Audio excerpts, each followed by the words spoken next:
Dengan izin Allah Azza wa Jal, kita dapat malam ini berkumpul untuk kita meneruskan pengajian kita, meneruskan bacaan kitab kita, dan mudah-mudahan Allah Azza wa Jal memberikan ilmu yang bermanfaat, memberikan kefahaman kepada agama, dan mengurniakan kekuatan untuk kita mengamalkan apa yang kita perolehi daripada ilmu Allah Azza wa Jal.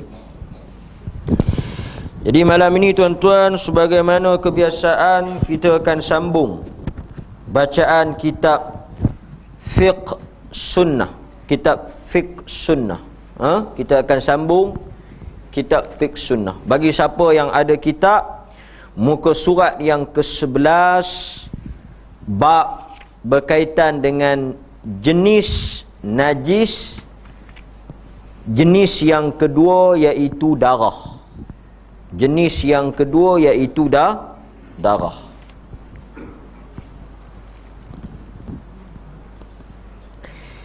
Okey.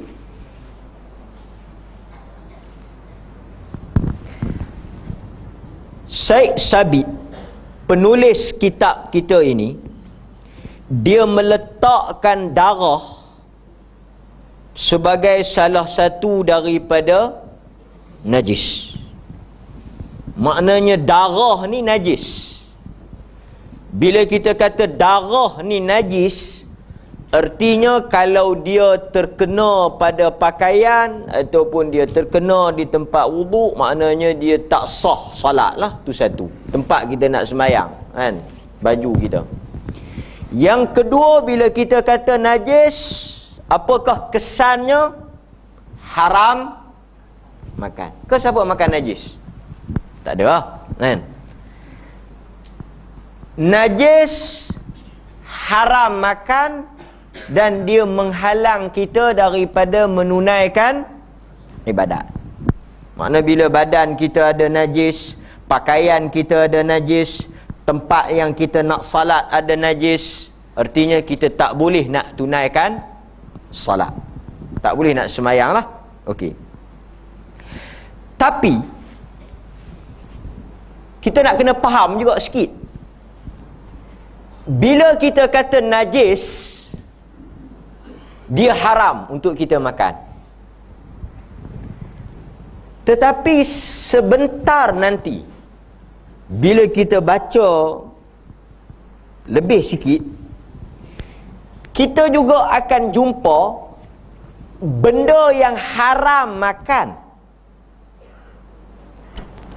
Benda yang haram, bukan kata makan lah, pakai pun sama lah. Benda yang haram, tapi dia tak najis. Kaedah dia tuan-tuan ingat, setiap benda yang najis haram, tetapi bukan semua benda haram najis. Contoh kain apa? Kain sutra. Kain haram ke tak? Haram. Laki-laki tak boleh pakai lah, perempuan okey. Mana dia haram lah, kan? Tak boleh pakai kain sutra. Tetapi adakah dia najis? Maknanya kalau orang laki-laki sentuh kain sutra, adakah dia kena basuh tangan? Ataupun dia tak pakai, tapi dia jadikan sebagai hamparan, bernajis atau tidak? Kain sutra tu najis ke tidak? Tak najis, tapi dia haram pakai, kan? Emas, kan? Haram pakai. Laki-laki lah. Tiba-tiba bini dia kata, abang tolong ambil Zak gelang tu. Dia kata, minta maaf, aku tak boleh pegang, najis. Tak lah, dia haram pakai tapi dia tak najis, kan? Kita nak kena beza benda tu. Bukan setiap benda yang haram tu najis. Kerana kita akan pergi kepada satu persoalan yang kontroversi. Apa dia? Apa dia? Isu ni sensitif. Babi. Babi sepakat. Ni dengar bergelok. Yang mana tak berapa terang dengar tu, jangan dengar terus. Sadi dia salah faham. Babi sepakat haram makan. Tak ada siapa kata halal. Kan? Hurrimat alaikumul maitatu waddam walahmul khinzir dan daging babi. Haram makan sepakat. Tak ada siapa kata boleh makan. Tu saya kata dengar elok. Cuma bila pergi kepada adakah babi tu najis? Adakah babi tu najis? Khilaf di kalangan para ulama. Yang tu tak sepakat. Tang haram makan. Banyak benda haram makan, tapi boleh tak pegang? Ni, telefon. Boleh makan? Boleh pegang? Makan tak boleh pegang.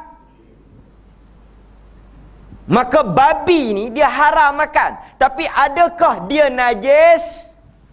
Ni kita akan sampai lah. Tapi saya cerita dulu sikit, bagi tuan-tuan nampak gambaran tu. Ada dia tulis dalam ni. Babi, dalil kata tak boleh makan ada dalam Quran. Tapi adakah dia najis? Tuan-tuan dengar bagi elok-elok. Adakah babi najis? Tak ada sepatah pun ayat Quran atau hadis yang sebut. Tak ada. Tak ada. Kalau dalam Quran pun tak ada, dalam hadis pun tak ada yang kata dia najis. Itu tuan-tuan kena ingat, tak ada. Orang yang kata najis, mazhab al-Imam Asy-Syafi'i, dia kata najis kerana kias kepada anjing. Dia kias kepada anjing. Dia kata anjing pun kena basuh 7 kali, anjing pun najis. Walaupun Quran tak kata babi najis, Quran tak kata babi ni kena basuh, Quran tak sebut benda tu, tapi nak dibanding, nak kias tengok babi ni lebih teruk daripada. Itu sahaja hujah dalam mengatakan babi itu najis. Ya, okey. Tapi sekali kita akan bincang panjang. Tuan-tuan kena ikut lah. Panjang sekali kita bincang bab babi tu. So, benda ni dinamakan mengaji. Saya cerita ni pasal mengaji.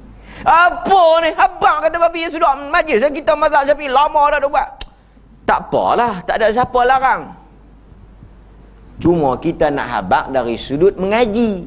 Kita kata mengaji. Mengaji kena cerita habis. Okey. Nampak? Tu sikit lah gambaran lah. Okey. So, darah ni pun tuan-tuan kena faham lah. Mari kita baca. Kita baca Kita tak mau hurai panjang. Sebab kita tak baca kitab. Darah yang dimaksud di sini adalah mencakup darah yang mengalir. Seperti darah yang mengalir ketika binatang disembelih. Pontilu. Maknanya darah yang najis, yang haram makan adalah darah masfuhah. Darah yang mengalir, darah yang memancut. Yang tu disebut dalam Al-Quran. Maknanya waktu tuan-tuan sembelih tu, dia memancut keluar. dia mengalir keluar, mercik keluar, yang tu najis. Kalau kena di baju dia najis. Dan kalau kita masak, kita makan najis. Tetapi darah yang melekat di daging, yang tu tidak najis. Tak najis. Sebab dia bukan darah yang mengalir. Darah ni pun bukan semua. Okey. Nampak? Itu satu. Maknanya darah yang najis, darah yang memancut, darah yang lekat, darah yang tak memancut, darah di daging, darah di tulang, yang tu tak najis. Artinya boleh makan lah. Maksud bila kita kata tak najis tu, tuan-tuan makan daging kan, kadang-kadang pesah daging ni kan, yang mana yang dekat daging tu tak ada masalah. Okey, dia kata saya mengkelan, saya nak kena basuh sampai putih, pucat, lesi basuh. Tak apalah ayak banyak, lumuk dengan limau, dengan daun pisang, tak ada siapa larang. Tapi kalau tuan-tuan pergi di setengah tempat, lepas-lepas dia bersiang, dia lapar-lapar, terus dalam periuk, rebus, buh, kelengkap, siap, tengah jam boleh makan. Orang kita kalau nak makan lohok, lepas subuh nak kena pisah. Arab seorang ya pisah kambing, unta dalam 2-3 orang ya. Pasal tu bila dia main tengok tempat kita, unta main tempat kita, demam. Tu dia kata 10 orang keliling. Pasal tu dia pun nak rebah, tak rebah pun duk confuse lah. Macam juga jenazah. Jenazah ni kalau di tanah Arab, kalau tuan-tuan biasa pergi tengok, seorang ya, paling kuat 2 orang ya yang pisah. Tapi kita mayat mangkit balik. Hui, ramai nak buat apa ni? Dia syok. 2 orang ya, nak jurui, nak angkat, nak tonyong. Sak ni ya. Kita pasal payah kan. Okey. Darah, tuan-tuan boleh tengok dalam surah Al-An'am ayat 145. Itu yang disebut dam masfuh, darah yang mengalir. Darah haid, ataupun senang mudah, darah yang keluar daripada 2 jalan.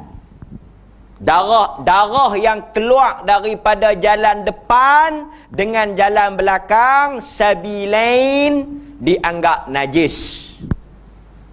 Darah ni banyaklah, darah haid, nifas, istihadah, ni semua najis. Kan? Najis. Okey. Dan darah ni salah satu daripada komponen alat untuk sihir. Alat untuk sihir. Okey.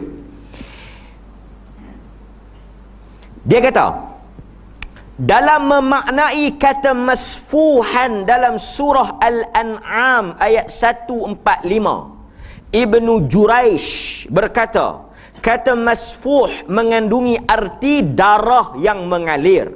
Jadi hukum darah yang ada di dalam tulang yang tidak mengalir adalah tidak najis. Clear. Tuan-tuan makan-makan ayam KFC, tengok-tengok ada darah kot dalam. Dracula tumbuh siung kan? Pasal makan darah. Mana ada siapa nak pergi duk cuci calak sampai ke dalam tu. Yang tu dimaafkan kan? Okey. Berkaitan dengan ni lagi ekstrim, ni lagi ganah ayat ni. Berkaitan dengan darah yang ada di dalam seekor kambing yang disembelih, atau darah yang mengapung saat daging itu dimasak, Abu Mujlis berkata, tidak ada apa-apa. Tak ada apa-apa ni tak najis lah. Dia tahu daging masuk dalam periuk, dia kucai mai darah duk merapu, duk terapung, darah duk ada lagi. Maknanya dia tak basuh cuci, darah yang duk di daging tu tidak menjadi masalah. Yang tu yang tu yang cap tu, bau syok. Darah ni dia mana? Kan boleh masuk lama-lama kan? Okey. Tidak ada apa-apa. Darah yang diharamkan adalah darah yang dialirkan. Aisyah radhiyallahu anha berkata, ni Aisyah kata. Aisyah ni lagi pandai lah kan, bini Nabi. Dia duk masak kat Nabi.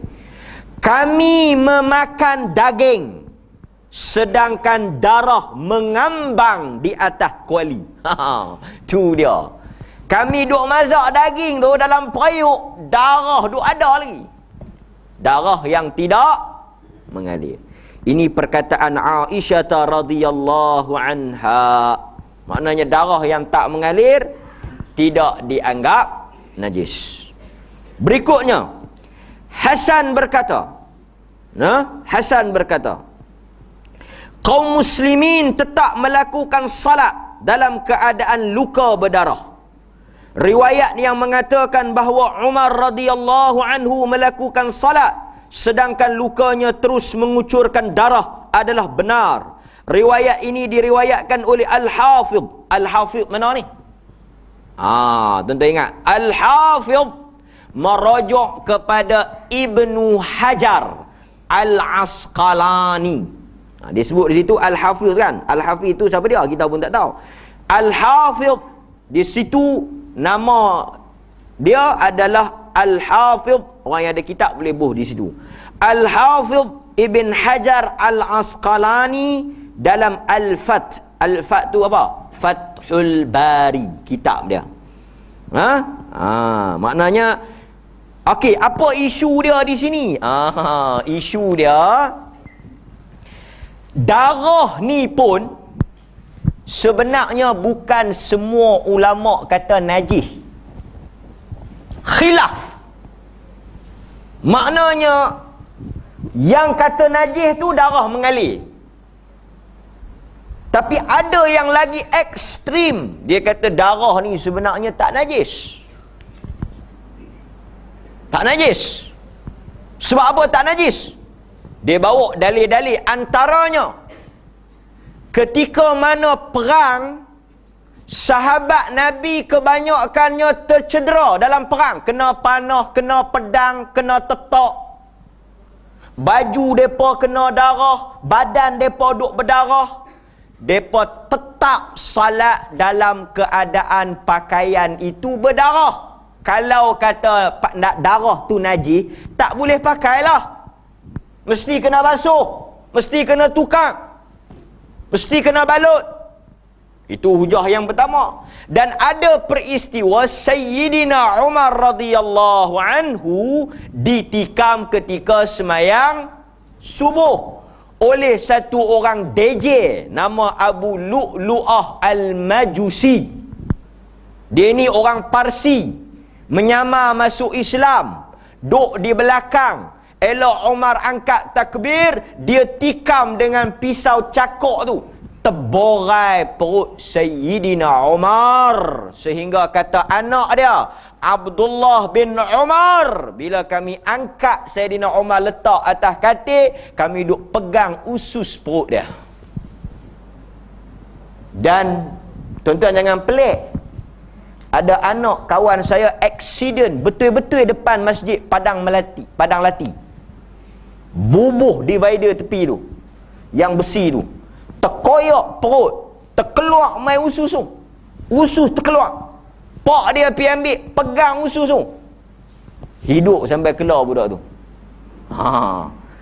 Jadi tuan-tuan tengok, takkan keluar usus boleh hidup? Kita tengok. Hidup sampai keluar budak tu. Kan?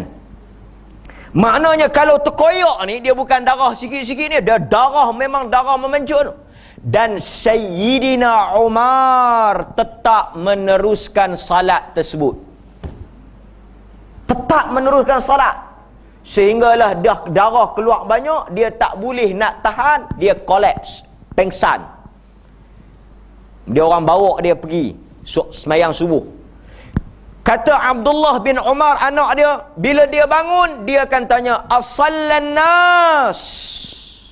Soalan pertama yang keluar daripada mulut Sayyidina Umar bila dia sedar, as-sallan nas, adakah manusia telah sembahyang? Tapi poin kita, dia tetap meneruskan salat dalam keadaan darah dia keluar, menunjukkan darah tu tak najis. Wallahu ta'ala a'lam, itu adalah khilaf di kalangan para ulama. Okey.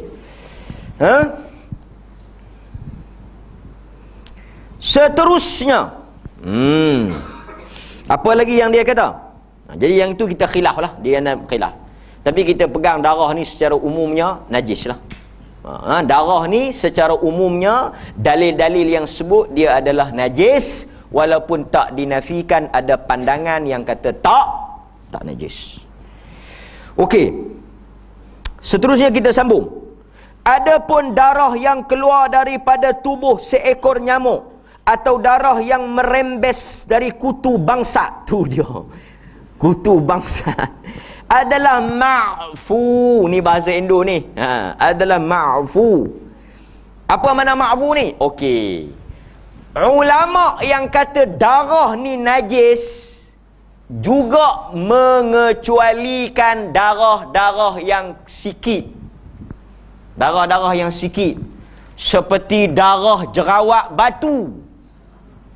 Tengah-tengah semayang pecah. Ma'fu. Ma'fu artinya dimaafkan. Tak apa, darah tu kira kecil lah. Pecah kelidung. Ni hangat lah ni, berdarah meleleh, dimaafkan. Nyamuk mai, pak tampak darah, dimaafkan. Gigi cabut, meramu darah, kan, dimaafkan. Apa lagi? Banyak dimaafkan. Yang sikit-sikit ni dimaafkan. Sebab di atas alasan dia termasuk dalam perkara yang sukar untuk dijaga. Jadi yang kecil-kecil. Ulama khilaf pula, kecil tu banyak mana? Banyak mana kategori kecil? Pada adatnya mudah senang kata, selama mana kita rasa dia kecil. Pasal tak ada ukuran yang tepat. Ada kata besar 5 kupang, ada kata besar ibu jari. Pandangan banyak. Lah ni adat kata sikit. Kan? Adat kata sikit, kita anggap sikit, tak ada masalah. Kan? Okey. Dia kata kan, kutu isap darah, nyamuk isap darah, pacak isap darah. Kan? Kita pun benda-benda macam tu dimaafkan. Okey. Kemudian Abu Muljis pernah ditanya hukum nanah yang mengenai badan atau baju. Maka kata Abu Muljis, tidak ada apa-apa. Allah hanya menyebut darah, tidak menyebut soal nanah. Ibn Taymiyah berkata, adalah wajib hukumnya mencuci baju yang terkena nanah atau nanah yang sangat kental. Namun begitu tidak ada dalil yang menyatakan bahawa semua itu najis. Maka pandangan Syekh Sabit apa? Selain daripada darah, balik pada hukum asal. Hukum asal apa? Hukum asal. Setiap benda pada asalnya suci. Asal setiap benda ni, kalau tak ada dalil Quran, tak ada dalil hadis, hukum asal. Sebab tu dia kata tu. Dia kata, Allah tidak menyebut tentang nanah. Allah hanya menyebut tentang darah. Jadi bila tak ada dalil kata nanah najis, nanah adalah asalnya suci. Takkan suci, kotor. Ni satu lagi kaedah, tulis. Apa dia? Najis, setiap najis kotor. Tetapi bukan semua benda kotor najis. Contoh, tai hidung. Kotor tak? Lah ni musim kering, berkerak, jenuh korek.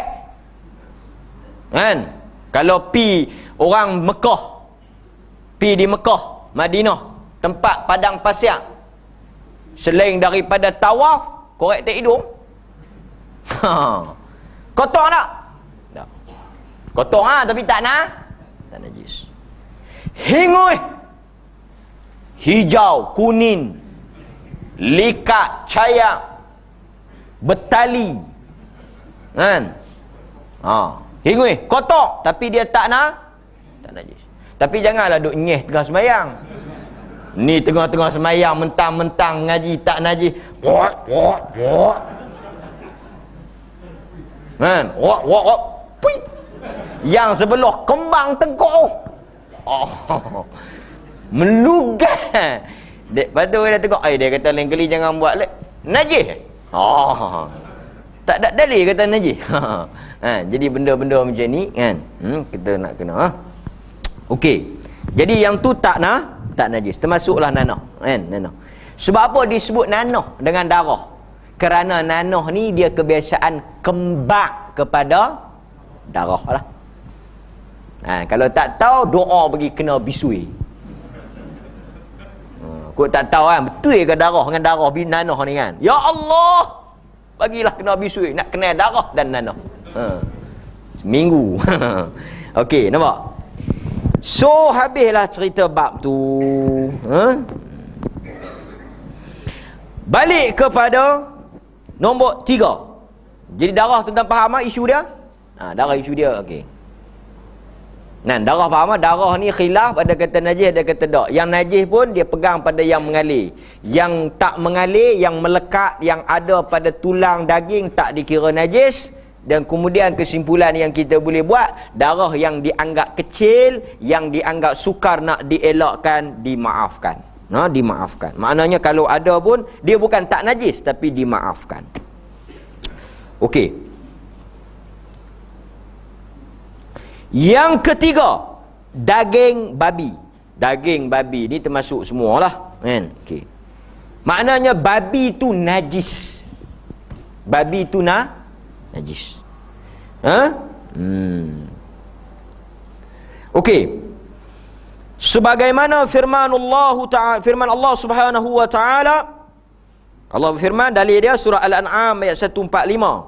Katakanlah, tidak aku dapati di dalam apa yang diwahyukan kepadaku sesuatu yang diharam memakannya bagi yang ingin memakannya, kecuali daging haiwan yang mati, darah yang mengalir, daging babi, kerana semua itu kotor. Ayat ini menegaskan bahawa semua hal di atas tidak baik, tidak sesuai dengan akal yang sehat, dan harus dikembalikan kepada pertimbangan hati nurani. Namun begitu, menurut pendapat sebahagian ulama, seseorang diperbolehkan untuk memelihara bulu babi. Okey. Apa cerita babi ni? Panjang ceritalah.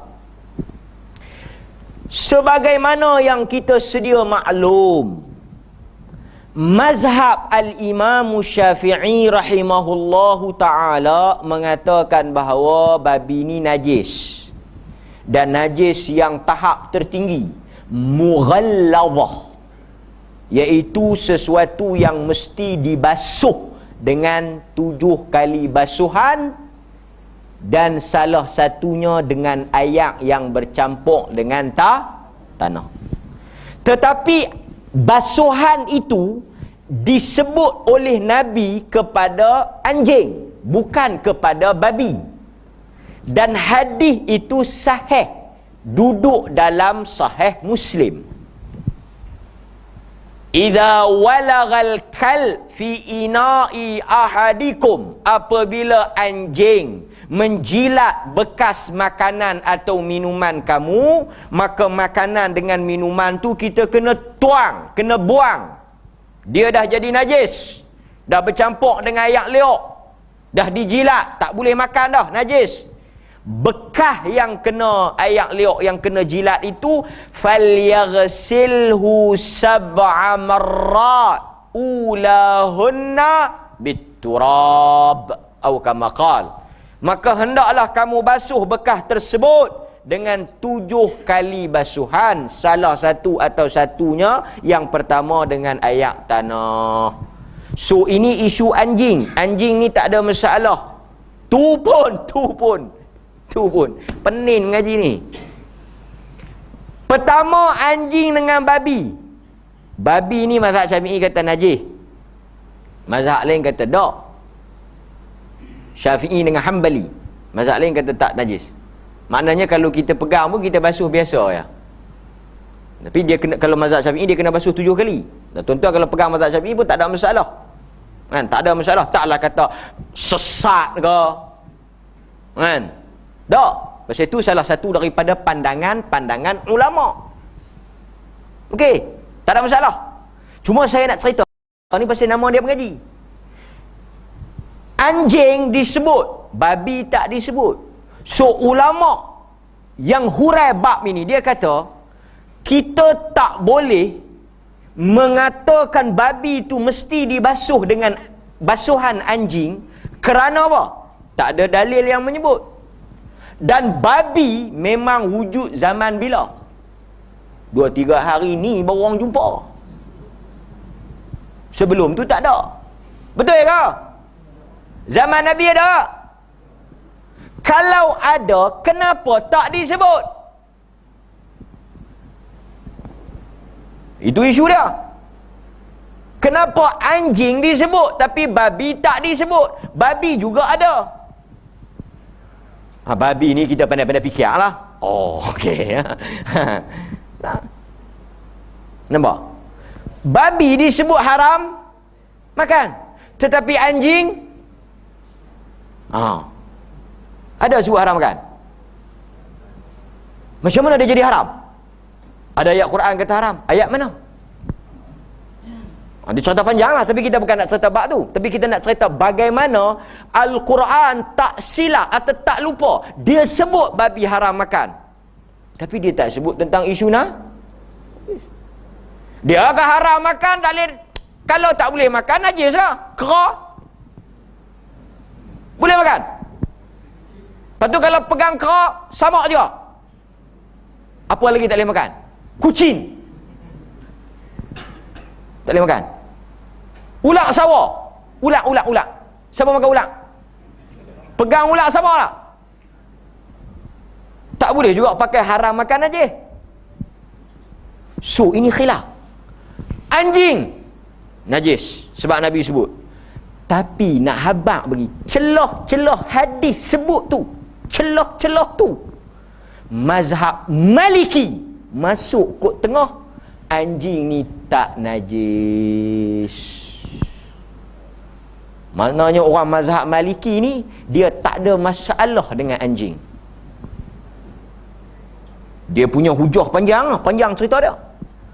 Tu yang hadis basuh tu sunat dia. Sunat. Antara dalil dia saya sebut satu ya. Dalil mazhab Malik yang kata anjing tak najis ni. Tulis ingat. Allah halalkan makan bekas anjing buruan. Quran tu ayat Quran tu. Yang kata kena basuh 7 kali tu hadis ahad. Cerita panjang, bukan hadis. Oh, makna hadis ni ahad Sabtu Isnin lah. Tak, cerita lain. Tapi saya nak abang mudah faham macam ni lah. Yang kata boleh ni mazhab Malik ni, mazhab Malik. Tak boleh ikut tak apa, yang boleh ikut dia. Mazhab Malik kata ayat Quran ni dia sifat qat'i, tak ada pertikaian. Dia kata kalau anjing tokok hampa boleh makan. Tiba-tiba mai hadis kata kalau jilat kena basuh. Hadis tak boleh pangkah Quran. Depa tolak dah hadis tu? Tak tolak. Tu yang saya kata tadi. Suruhan Nabi tu hanya istihbab, sunat. Nak basuh tak apa? Tak basuh tak? Tu. Tapi jumhur ulama kata anjing tu pun khilaf juga tentang anggota yang tak apa, tolak bab sebelah. Okey, so babi, balik pada babi.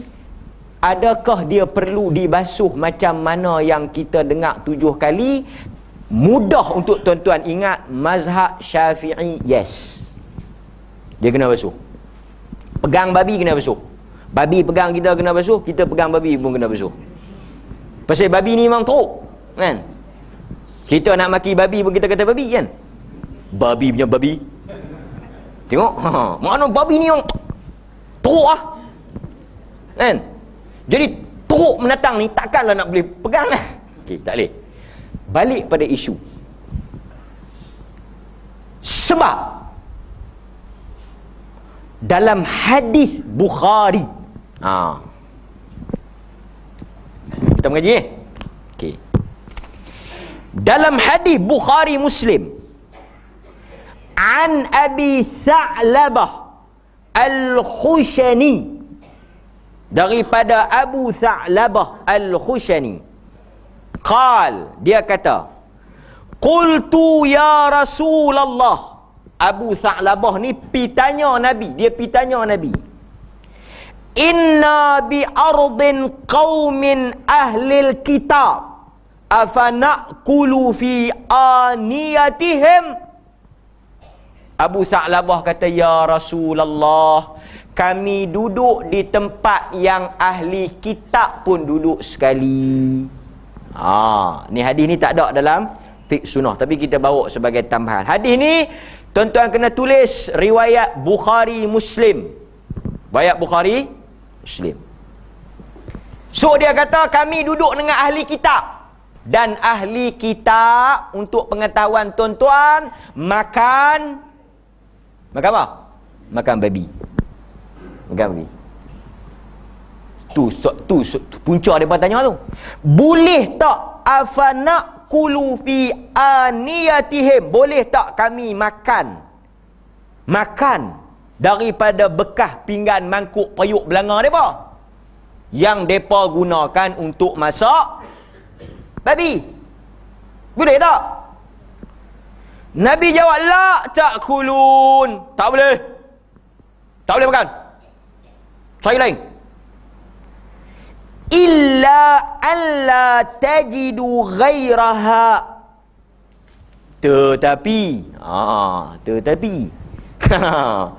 Tetapi kalaulah payah hampa nak cari pinggan lain, payuk lain, mangkuk lain, faghsiluha. Poin dia tu, faghsiluha. Ambil pinggan tu, ambil mangkuk tu, ambil periuk tu, basuhlah. Lepas basuh, bukan makan. Kalau makan demam ah.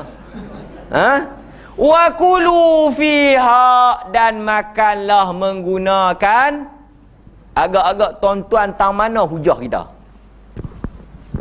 Agak-agak tuan-tuan, tang mana hujah kita? Hujah kita tang basuhlah. Tak disebut sama.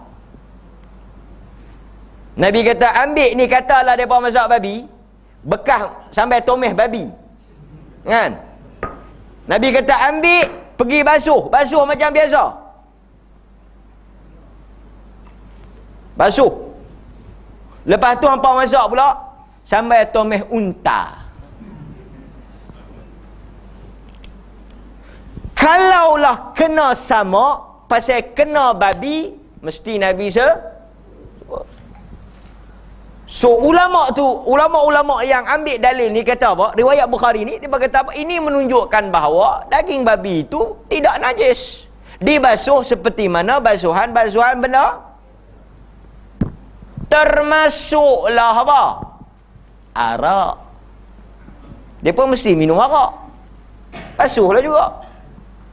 So fiqh ini mesti diajar kepada mu'allaf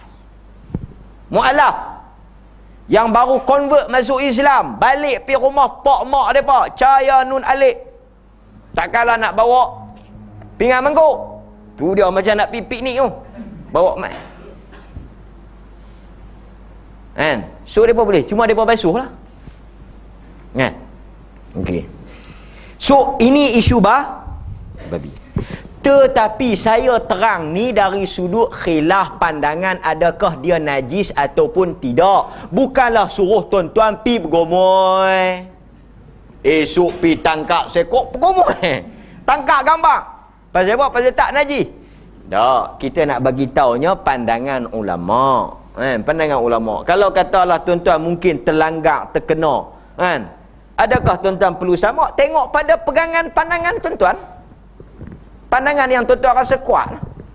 Sebab dari sudut dalil tak ada. Dari sudut dalil tak ada. Cuma dari sudut kias. Jadi kalau tuan-tuan kata tak ada dalil, babi ni seumpama dengan binatang-binatang lain yang tidak najis, yang tak perlu disamak seperti mana pandangan dalam mazhab Syafi'i, juga tidak ada masalah. Tapi kalau tuan-tuan kata nak samak, kalau tuan-tuan kata nak samak pun kita tanya juga, yang tuan-tuan langgar tu guna kereta ke tuan-tuan langgar Kediri? Katalah tuan-tuan bawa kereta, bang, belaga babi. Kalau duk langgar macam-macam gajah, rimau, bang, langgar babi, tak payah samak lah kot. Pasal apa? Pasal kereta ni bukan bekas makanan. Okey? Tu satu isu. Isu yang kedua, dia sebut di sini sebahagian ulama memperbolehkan untuk memelihara bulu babi. Sebab babi ni yang jelasnya kita kata tadi haram makan. Adakah dia ni boleh dimanfaatkan? Boleh dimanfaatkan? Yang ni berlaku pandangan yang banyak. Kulit binatang ni boleh tak kita guna? Dia ada 3-4 pendapat. Tuan-tuan dengar elok. Binatang yang halal dimakan,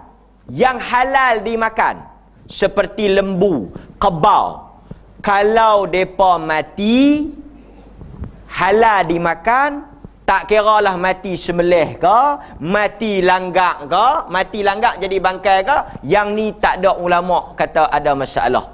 Ambil samak, tahu samak? Bukan basuh dengan tanah. Ni lah bubuh, buang dia punya lemak, darah, kulit apa semua tu kan, peluntur tu. Okey. Kulit lembu, kulit kerbau tak ada masalah. Kulit rimau, kulit boya dan kulit-kulit binatang yang haram dimakan, tetapi tidak najis.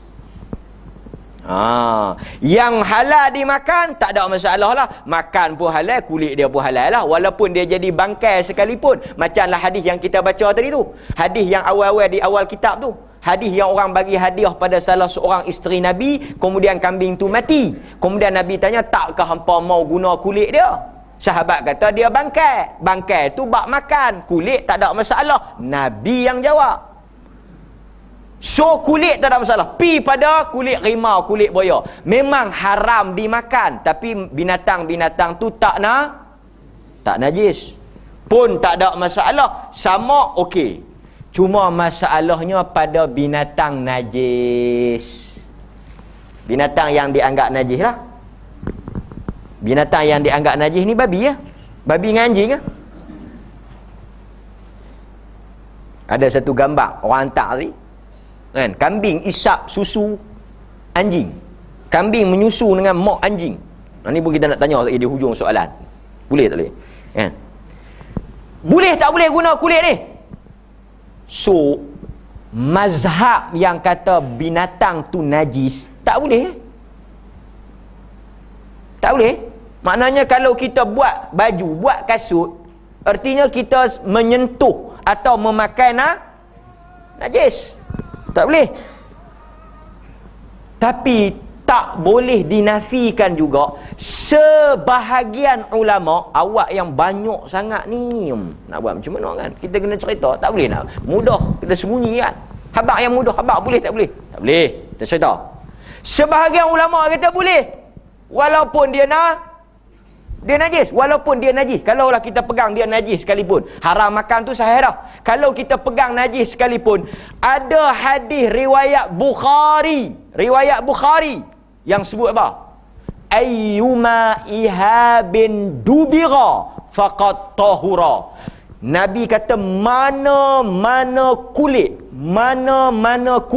dia sebut dengan istilah nakirah. Nakirah ni umum. Pasal tak ada alif lam. Kan tuan-tuan mengaji bahasa Inggeris, alif lam kan, the book, buku itu. Tapi kalau tak ada debu umum. Ni Nabi tak guna alif lam. Nabi guna, tak ada de. Dia umum. Mana-mana kulit. Mana-mana kulit. Sama. Clear. So hadis ni dipegang oleh sebahagian ulama mengatakan walaupun daripada kulit binatang yang bernajis, apabila disamak, okey. Sebab itu, tuan-tuan jangan heran kalau ada orang walaupun dia tahu kasut tu kulit babi, dia masih beli. Sebab dia kata ayyuma ihabin. Nabi kata mana-mana kulit. Tapi kalau tuan-tuan, kita tak payah elakkanlah benda-benda macam ni, elak. Tapi kalau terbeli, dihadiahkan, dah terpakai, nak teruskan, okey. Sebab ada hadis. Ada hadis. Kita nak tolak hadis ni pun tak boleh. Dan hadis ni dipegang oleh sebahagian daripada kalangan ulama. Dan Dr. Yusuf Al-Qaradawi dalam fatwa dia, dia mengharuskan menggunakan kulit babi. Banyak kulit binatang lain boleh yang nak pergi kalut dengan babi. Buat apa? Sekali dia nak buat keluar ayat tu. Kita bukan suruh, kita habaq hukum. Tak mau tak apa, tak ada masalah. Okey. Bang, kita bagi laluan kepada azan. Saya kita ambil nombor 4 dan kita buka pada soal jawab. Kita azan dulu.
Okey, kita sambung yang keempat. Selain daripada darah, daging babi, yang keempat, najis adalah muntah, kencing dan kotoran manusia. Okey, kencing dengan kotoran manusia ni sepakat. Kencing dengan kotoran manusia ni ulama sepakat najis. Kencing dalil dia apa? Peristiwa Arab Badui masuk kencing dalam masjid Nabi. Kan? Kalau kencing ni tak najis, Nabi biar macam tu lah. Tapi Nabi suruh itu isyarat dalil kata kencing ni najis. Dan selain daripada tu dalil azab kubur dan pembala lagi lah. Kotoran manusia taib najis. Najis tak? Najis lah. Dalil dia apa? Bukan boleh kata najis ya, dalil kena ada tak? Dalil dia apa yang disebut oleh Ibnu Abbas ketika mana dia pergi cari apa? Ketui batu. Nabi nak beristinja, kemudian Nabi suruh Ibnu Abbas pergi cari ketui batu. Ibnu Abbas bawa apa? 2 ketul biji batu dan 1 najis yang kering. Najis yang kering. Kan? Najis yang kering. Najis ni tak boleh pakai lah. Nabi kata yang 2 ni okey, yang ketiga ni riksun. Najis, tak boleh pakai. Kan? Tak boleh pakai. Okey. Kotoran manusia ni memang sepakat lah, tak ada khilaf. Cuma muntah, Syed Sabit kata najis. Wallahu ta'ala a'lam, tak ada dalil yang jelas sebagaimana kencing dengan Kotoran manusia. Muntah kita tu tak ada dalil yang jelas kata najis. Muntah budak-budak ke, muntah orang tua ke, tak ada dalil. Dari sudut kotor, memang kotor lah. Memang kotor lah. Mungkin pandangan ini dipegang oleh badang. Pasal dia makan muntah. Orang Melayu ni kadang-kadang cerita dia bagus. Najis. Adakah muntah ni najis? Tak. Ibnu Hazm, sebagaimana yang disebut dalam nota kaki di bawah tu, Ibnu Hazm menyebut dalam Muhalla kitab dia, tak ada dalil yang jelas, yang sarih tentang najisnya muntah. So bila tak ada dalil, hukum dia apa? Hukum dia balik pada asal, setiap benda itu suci. Tapi bukanlah kita suruh pergi muntah ke orang, pergi duk cari pasal muntah ke orang, taklah. Walaupun benda tu dianggap tak najis, pandangan yang kuat wallahu taala a'lam, kita tak bersama dengan Syekh Sabiq dalam bab ini. Kita katakan muntah dari sudut dalil tak ada. Tapi mazhab Syafi'i kata muntah ni sebahagian daripada najis lah. Wallahu taala a'lam. Okey?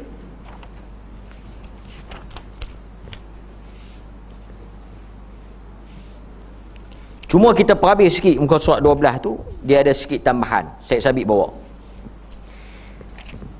Suatu ketika Ummu Qais radhiyallahu anha mendatangi Rasulullah dengan membawa anak lelakinya yang masih kecil. Anak itu belum memakan makanan selain daripada air susu ibunya. Anak kecil itu kemudian kencing di pangkuan Nabi. Baginda lalu meminta air dan menyirami bajunya. Beliau tidak mencucinya. Diriwayatkan oleh Al-Imamul Bukhari. Dia sebut siram, bahasa yang kurang tepat lah. Nabi hanya memercikkan ayat. Jadi hadis ni menunjukkan bahawa najis ni sebagaimana yang kita tahu dia ada 3. Mudah yang nak faham. Satu, mukhaffafah. Satu ya. Mukhaffafah ni satu ya. Ni ayat kencing budak lelaki kurang 2 tahun tak makan apa kecuali susu mak. Najis mukhaffafah. Maknanya kalau dia kencing tak gaduh basuh. Percik, ambil ayat percik. Walaupun ada kesan, ada bau, ada warna, dia kira selesai. Dia kau selesai. Okey. Tuan-tuan, dalam ibadat ni kita tak boleh guna akal dalam sesetengah bab. Ini tuan-tuan kena ingat. Contoh macam isu basuh 7 kali tadi. Samak, kita kata samak kan? Tak apalah, ada orang panggil sertu, ada orang panggil samak. Tak apalah, janji faham. Pasal bahasa tu pun bukan bahasa Arab. Samak. Kalau orang tanya tuan-tuan, boleh tak pakai tanah? Pakai detol. Pakai detol. Lah kita ada sabun, detol, klorok, banyak ah. Boleh tak?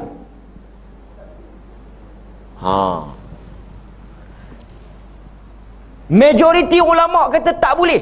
Sebab Nabi sebut tanah. Pasal apa dia sebut tanah? Tak boleh fikir. Dia sebut ta'abbud. Ikut. Contoh macam puasa. Pasal apa bulan Ramadan? Pasal apa kita tak puasa bulan Muharram? Awal sikit. Macam bilangan rakaat semayang pun tak boleh fikir. Boleh fikir? Awak subuh 2. Tuan-tuan pernah tak terfikir? Tak terfikir pun bagus lah. Memang tak duk suruh dia fikir pun. Dia mangkit semayang sudah. Aku sampai lah tak semayang subuh. Awak, aku tak jumpa jawapan kenapa dua. So aku nak cari dulu jawapan, biar aku buat dalam keadaan aku faham. Aku tak mau ikut membabi buta. Pandai So kita tak boleh faham. Yang tu dia panggil al-asl fil ibadah at-ta'abbud. Asal pada ibadah ni ta'abbud. Ta'abbud ni dengar, ikut, patuh, taat. Sudah. Pasal apa?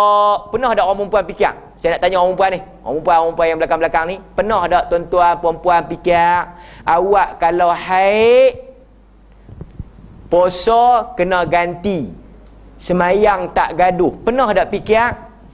Tak ada kerja kami nak fikir. Banyak kerja lagi nak buat. Dah surat, dah Tuhan kata lagu tu, ikutlah. Yang duk pandai lebih pasal apa? Bagus. Itu dia panggil ta'abbud. Ta'abbud. Dah Tuhan kata puasa haid, apa ganti pula nanti bila tak haid? Semayang tak gaduh, ganti dah. Bukan tak gaduh semayang dah. Tak gaduh ganti dah. Maknanya hak mana yang waktu haid tu tak payah mayang balik. Kau tuan-tuan mayang juga. Dia tu mayang pi dah, tak ada nak buat apa. Ini dia panggil warak terbagus. Terlebih warak. Yang ni masuk syurga ke? Masuk neraka. Pasal duk pi buat syariat baru. Oi, dia kata takkan masuk neraka. Baguslah kita pergi semayang tambah. Bukan setiap tambah tu bagus. Nampak? Okey. Sebab tu kita kata isu pasal apa satgi dia pasal apa ayak kencing jantan tak gaduh basuh, ayak kencing perempuan basuh, menunjukkan kami orang perempuan ni dia buat main lah bahasa-bahasa kajang Pak Malau, double standard lah, hinanya orang perempuan, kami yang melahirkan orang lelaki-lelaki. Dak, ni bukan isu emosi, ni isu hukum. Dah Nabi kata begitu, pergi tanya dia. Dan ramai ulama tahu dia duk macam-macam. Dia kata kencing laki-laki ni tak mercik, kencing perempuan mercik, hormon laki-laki lain, hormon perempuan lain. Ni semua buat payah, buat penat fikir kan? Tak gaduh fikir. Tak, Nabi tak sebut, tak tahu. Tak, jangan nak tanya. Kalau 3 tahun tak apa kan? Kita tak tahu dekat 2 tahun. Awak pasal apa dekat 2 tahun? 3 tahun pun lebih kurang. Jarak kalau mana pun. Kan? Dia tak tahu. Okey. Kan? Macam soalan tanya pasal apa orang perempuan mengandung, orang lelaki tak? Soalan tu. Kan? Okey. Seterusnya, maknanya kalau tuan-tuan pegang cucu laki-laki, katalah umur setahun ke umur 6 bulan, dia kencing. Tuan-tuan ambil air ni, celup dalam jari tu. Selesai. Walaupun duk bau kuning duk lekat, tak apa. Itu dia panggil mukhaffafah, ringan. Ringan dari sudut cara cuci. Tapi kalau perempuan nak kena buang baju tu sehingga hilang baunya, warnanya, rasanya. Tak ada. Okey. Kalau lalulah. Kalau tak lalu tak gaduh. Pasal sifat najis ni dia kena hilang 3 benda tu. Hilang bau, hilang warna, hilang rasa. Tapi untuk kanak-kanak laki-laki tak gaduh. Tak gaduh hilang bau, tak gaduh hilang warna, tak gaduh hilang rasa. Okey. Ta'abbud, dia panggil ta'abbud. Asal pada ibadah tu ta'abbud. Okey. Yang ni sebuah bawah tu huraian yang saya ingat tak penting lah. Yang pentingnya hukum. Mutawassitah, tak habis lagi jenis najis tadi. Mutawassitah ni tak payah ingat. Mughalladhah, berat ni 2 lah. Anjing dengan kalau setengah mazhab anjing sajalah. Kalau mazhab Syafi'i anjing dengan babi. Kalau mazhab lain anjing saja.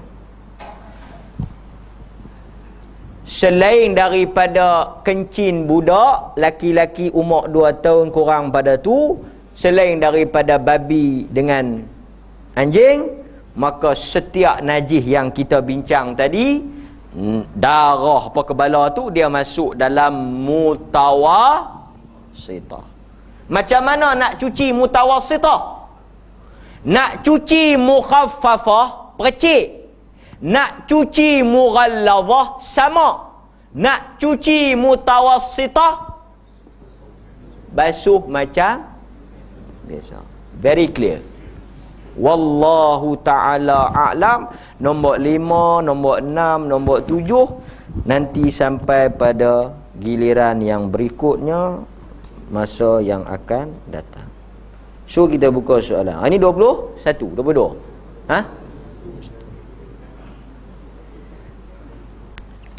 Okey, soalan kalau ada.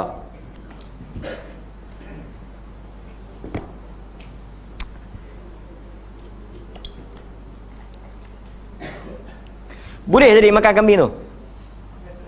Kambing yang menyusu dengan anjing, dia jadi apa? Kanjing.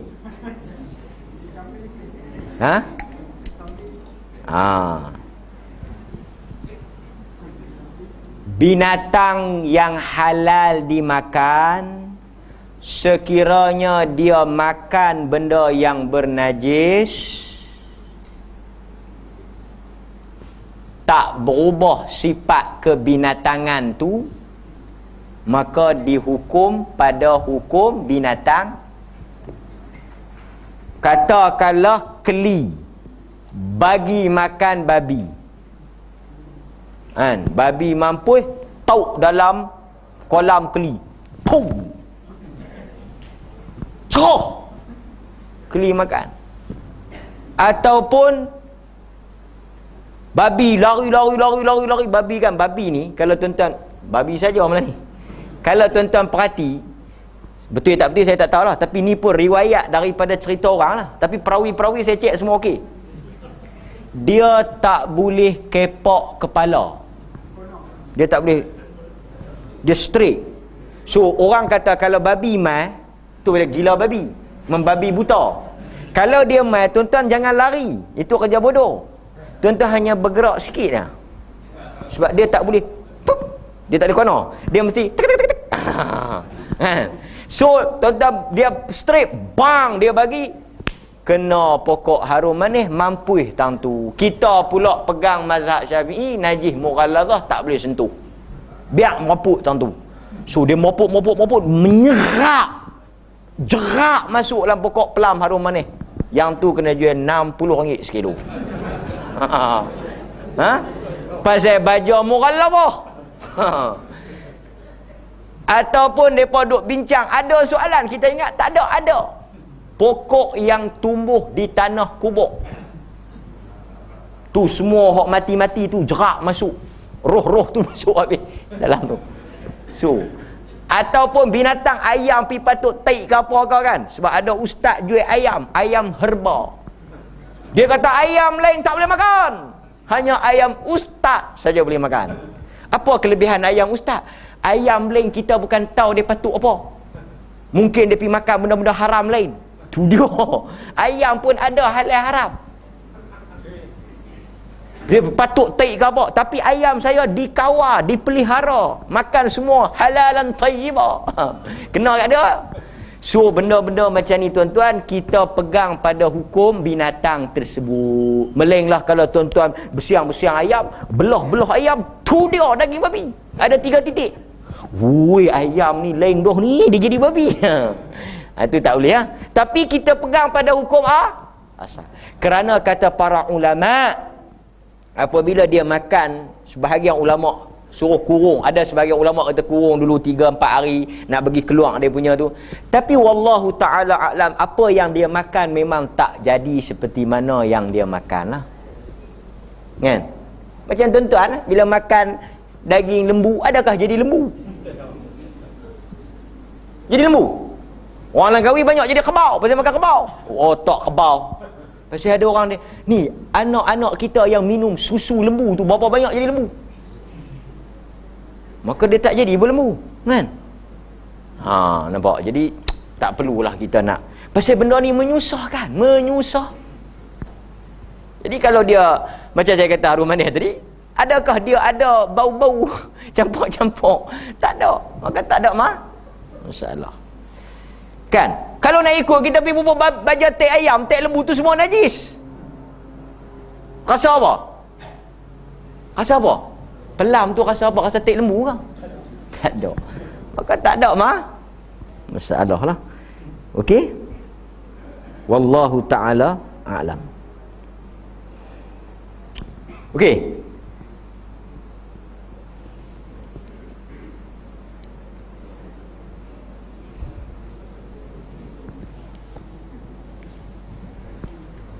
Tak ada soalan lain, ha? Okey. Ha. Sapu khuf. Khuf, sapu di atas kasut atau kita boleh katakan pakaian di bahagian kaki lah, kasut ke, stokin ke, apa ke kan. Sapu khuf tak perlu kepada rukhsah. Contoh, tuan-tuan hari ni tak pergi mana-mana. Ni sapu khuf ni, catat sapu khuf. Pakai kasut. Masa tuan-tuan pakai kasut tu syarat dia tuan-tuan kena ambil ayat semayang lah. Kan? Tuan-tuan ambil ayat semayang, tuan-tuan selum stokin, pakai kasut. Tuan-tuan tak pergi mana-mana. Mukim. Saat ni tuan-tuan nak semayang lohok, tuan-tuan basuh anggota lain macam biasa, tang kasut dengan stokin tu tak wajib buang. Boleh kalau nak sapu hanya bahagian atas. Tu ada pandangan lah. Kan? Maknanya kita sapu atas, kita boleh semayang. Tak perlu kita nak tanggalkan kasut tersebut. Tapi kalau tuan-tuan bermusafir, tapi kalau tuan-tuan tak pergi mana-mana, mukim, sehari semalam. Tapi kalau tuan-tuan musafir, 3 hari 3 malam tuan-tuan boleh. Tak tanggalkan kasut. Okey, tapi kalau tuan-tuan tanggalkan kasut, pakai lain, dia start kira lain. Bukan kata apa-apa tanggal tak boleh dah. Tanggal pakai balik, dia start kiraan barulah. Yang ni kemudahan yang Allah bagi. Walaupun kadang-kadang kita tak ada masalah, kita boleh je nak buang. Kita boleh saja nak buang. Tapi kalau tak mau buang pun tak apa, kerana adanya hukum sapu khuf. Dan sapu khuf ni pula sapu kok atas, bukan sapu kok bawah. Pasal apa sapu kok atas, sapu kok bawah lah yang berjalan kok bawah. Kotak tu kok bawah. Yang ni yang kita kata ta'abbud tadi. Sayyidina Ali kata laukana, kalaulah agama, laukana din birra'i. Sayyidina Ali kata kalau agama ni guna kepala otak, guna akal, mestilah kena sapu bawah. Sayyidina Ali kata. Tapi oleh kerana agama ni tak guna akal, guna Quran, guna hadis, hadis kata sapu atas, sapu atas. Sapu itu sekali. Dia ambil ayak, janganlah tahan begitu. Ambil ayak, buang lah, kan. Lepas tu dia, ni katalah kaki. Katakan angkat kaki lah. Kita kaki. Okey, cukup. Janganlah basuh tu, gosok tumit tu. Dia tak jadi sapu. Kan? Macam saya ajak jemaah pergi umrah. Sampai di airport Mekah. Sejuk. Susah. Semayang pun bukan dalam surau, semayang dekat airport. Apa dia ni? Kawasan lapang tu ya. Masuk pi dalam bilik ayak, ambil bahagian atas tu senanglah. Orang kita tuan-tuan dia cari pasal dalam kapal terbang. Dah bilik ayak sempit, dia pi angkat kaki, pi basuh dalam sinki tu. Kan? Tak apalah, aku takut tarik ketengkuai lah kan. Kita kata sehari ni nak semayang di dataran tu, dataran lantai tu. Ada makcik mana pula dia kata, "Hei ustaz, takkan nak semayang tang lantai ni?" Awak makcik pasal apa? Orang kata duk pijak keluar mai bilik ayak, pijak habis kotak lantai ni. Tak ada sejadah. Siapa nak bawa sejadah? Yang ni yang kita penting mengaji ni. Dia kata, "Nu kawan nu pijak, kau ni pijak, kau nu kau." Tak boleh kita katakan hadis sebut asal muka bumi ni suci. Asal permukaan bumi ni suci. Tak kira lah siapa pijak pun. Lagu mana pun tak apa. Janji jangan ada tengok-tengok tu dia kuning, hijau, merah. Tak boleh lah. Tapi kalau kita tak nampak makcik tu dia wah-wah dia. Ish, depa pijak. Toh masuk dalam bilik ayat, kena ayat kencing, keluar main pijak.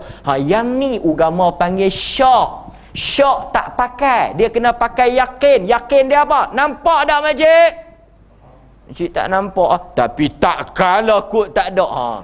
Duk kira lagu ni tak hantar balik Malaysia. So dia semayang depa lah. Maka tak ada masalah. Okey, tu satu bab. Masuk pergi ambil yang semayang dalam tu, basuh atas pun semua mudah. Tang kaki tak payah buang kasut, tak payah buang stokin, sapu ke atas. Satgi kita buat soh pacak dengan kasut-kasut tu. Dia kata tak apa ke? Makcik pergi pijak tarik tang mana kasut tadi? Dia tu tak doa, dia kata pakai pun duit atas kapal terbang, tang mana nak kena najis. Jadi boleh. Simple semayang. Semayang dengan kasut. Dan semayang dengan kasut ni sunnah. Dan Nabi semayang pakai kasut. Tapi kita ni jangan duk buat perangai lah. Jangan duk buang tabiat lah. Masjid kita kapek, masjid Nabi, masjid dia lantai tanah. Pasal tu badui tu main pancuk kencing. Dan bila pancuk kencing, Nabi ceruk ya. Pasal dia punya tanah. So masuk pakai kasut tu tak pelik lah. Konteks tanah. Ni kita baca Nabi semayang pakai kasut, kita pun pakai kasut Oberman kita, masuk mai dalam masjid. Tu imam kata, ish buang kasut. Tak baca lah hadis. Dia pangkah tu imam tak baca lah hadis.